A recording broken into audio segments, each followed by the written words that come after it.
Welcome to my YouTube channel. हाँ जी बच्चों, आज जो मैं आपको करवाने जा रही हूँ ये क्लास 7 गणिता प्रकाश जो आपकी नई बुक है ना बेटे, उसका चैप्टर 7 मैंने स्टार्ट किया हुआ है। हाँ जी, पेज नंबर 165 पे बेटे एंगल सम प्रॉपर्टी लिखा हुआ है। मैं आज आपको बेटे एंगल सम प्रॉपर्टी बताती हूँ कि एंगल सम प्रॉपर्टी होती क्या है। देखो बेटे, एंगल सम प्रॉपर्टी हमें क्या बताती है, एक ट्राइंगल है, इसके जो इंटीरियर एंगल है ना उनका जो सम है वो 180 होता है। ठीक है, मैं आपकी बुक में लिखा हुआ दिखाती हूँ आपको कि क्या लिखा हुआ है। हाँ जी बेटे, यहाँ पे देखो ये लिखा हुआ है ना, इन्होंने क्या प्रूव किया, sum of the three angles in any triangle is 180। This rather surprising result is called the angle sum property of triangles. इसी को आप क्या बोलते हो, एंगल सम प्रॉपर्टी बोलते हो ऑफ ट्राइंगल। बेटे आप ना बच्चे नाम सुनकर ही डर जाते हैं कि पता नहीं क्या है ये एंगल सम प्रॉपर्टी। देखो इन्होंने यहाँ पे ना इसको प्रूव किया हुआ है। फिर आपका नीचे ही ना इसी पेज पे नीचे एक एक्टिविटी के साथ इसको प्रूव किया हुआ है कि इसके सभी एंगल का जो सम होता है इंटीरियर एंगल का वो 180 होता है। मैं दोनों तरह से आपको बताती हूँ बेटे, ये एक्टिविटी कर कर भी दिखाती हूँ और ये सॉल्व भी कर कर दिखाती हूँ कि इन्होंने कैसे सॉल्व किया हुआ है। हाँ जी, वेट फॉर ए मिनट बेटे। हाँ जी बेटे, यहाँ पे देखो इन्होंने क्या किया हुआ आपकी बुक में, यहाँ पे एक एक्स पॉइंट लिया हुआ है, यहाँ पे वाई। इन्होंने अपनी तरफ से एक लाइन ड्रॉ की हुई है, ये ट्रायंगल है बेटे। यहाँ पे एक्स वाई जो लाइन है ना वो अपनी तरफ से ड्रॉ की हुई है। वो कैसे की हुई है कि जो एक्स वाई है ना वो पैरेलल हो जाए बीसी के। ठीक है जी, अगर ये दोनों लाइन पैरेलल हैं और ये ट्रांसवर्सल लाइन है, यहाँ पे ए बी क्या है बेटे, वो ट्रांसवर्सल लाइन है।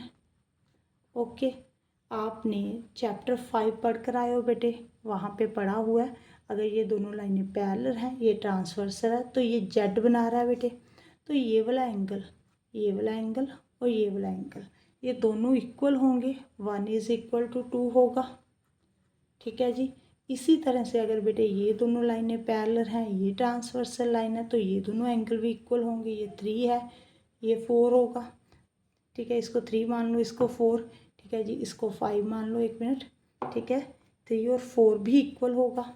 ठीक है, रीज़न क्या है, अल्टरनेटिव एंगल्स इक्वल है। ओके, अब इन्होंने क्या बताया हुआ बेटे, आपने angle A plus B plus C find करना है। ठीक है जी, आपने means angle 5 plus 2 plus 4 find करना है बेटे। ठीक है, यही फाइंड करना है ना। ए क्या है, एंगल 5 है, बी क्या है, एंगल 2 है, सी क्या है बेटे, एंगल 4 है। इन्होंने नेम मेंशन किया हुआ है, मैंने नेम नहीं, एंगल के में कि पूरा नेम इन्होंने मेंशन किया, एक्स ए बी है ना, मैंने 1 एंगल मान लिया उसको, ऐसे इजी हो जाएगा। हाँ जी बेटे, अब देखो आपने क्या पढ़ा अभी कि 2 एंगल जो है वो किसके इक्वल है, 1 के इक्वल है, मैंने यहाँ पे 1 लिख दिया। ठीक है जी, एंगल 4 किसके इक्वल है, 3 के इक्वल है, तो मैंने एंगल 3 लिख दिया। अब 5 + 1 + 3, ये देखो ये 5 ये 1 ये 3, ये तीनों मिलकर बेटे ये स्ट्रेट लाइन बना रहे हैं। ठीक है ना, ये देखो ये स्ट्रेट लाइन बना रहे हैं ना, तो इसका मतलब क्या हुआ, यहाँ पे कितनी डिग्री का एंगल बन रहा है, इसको आप 180 लिख सकते हो। ठीक है जी, अगर स्ट्रेट लाइन बन रही है बेटे तो 180 डिग्री का ही एंगल बन रहा है इन तीनों को ऐड कर कर। ठीक है जी, इसका मतलब angle A plus B plus C का जो सम है वो किसके इक्वल है,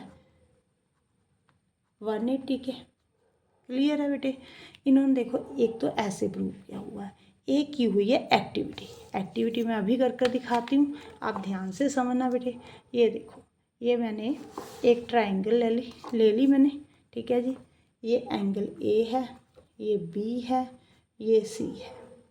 ठीक है जी, ऐसे ही मैंने ना थोड़ा थोड़ा इसको कलर कर दिया वर्टेक्स को। ठीक है जी, यहाँ पे ए है, यहाँ पे बी है, यहाँ पे मैंने सी लिया था, यस सी है।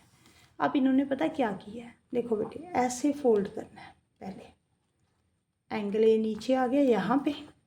ठीक है जी, फिर एंगल बी को ऐसे फोल्ड कर देना है, ये देखो ऐसे आ गया बेटे एंगल बी। ओके, फिर इस तरफ जो एंगल सी है इसको भी ऐसे फोल्ड करके इसके साथ लेकर आना है। यहाँ पे देखो जब आपने फोल्ड किया तो तीनों एंगल मिलकर बेटे एक लाइन बना रहे हैं। ये देखो ये ए, ये बी और सी, अगर आप तीनों एंगल देखो तो नीचे लाइन बन रही है बेटे, तो इसका मतलब क्या है कि 180 है। ये एक्टिविटी के साथ बताया हुआ है, आप समझ रहे हो ना। ये देखो एक ट्रायंगल है, ओके। अब इन्होंने ऐसे पहले फोल्ड करना है, ठीक है। ए को नीचे लेकर आना है, फिर बी को ऐसे, बी को, फिर सी को, तीनों को ऐसे लेकर आना है, एक साथ लेकर आना है बेटे। तीनों एंगल मिलकर एक लाइन बना रहे हैं बेटे। ये देखो नीचे एक लाइन ही बनेगी, अगर आप इसको ये ऐसे ड्रॉ करके देखो तो लाइन ही बन रही है, ठीक है। तीनों एंगल जो है बेटे वो लाइन बना रहे हैं। अगर लाइन बना रहे हैं तो लाइन के ऊपर जो एंगल बनता है बेटे वो 180 होता है। देखो आपने एक लाइन ड्रॉ की तो यहाँ पे जो एंगल बनता है वो 180 ही तो होता है, ठीक है जी। इसका मतलब एंगल ए बी और सी जो है इनका सम जो है वो 180 के इक्वल है बेटे। आपको एक्टिविटी समझ में आ गई बेटे, ठीक है। मैंने ये भी समझा दिया कि इन्होंने जो प्रूफ किया हुआ है, ठीक है, सॉल्व कर किया हुआ है, वो भी मैंने समझा दिया।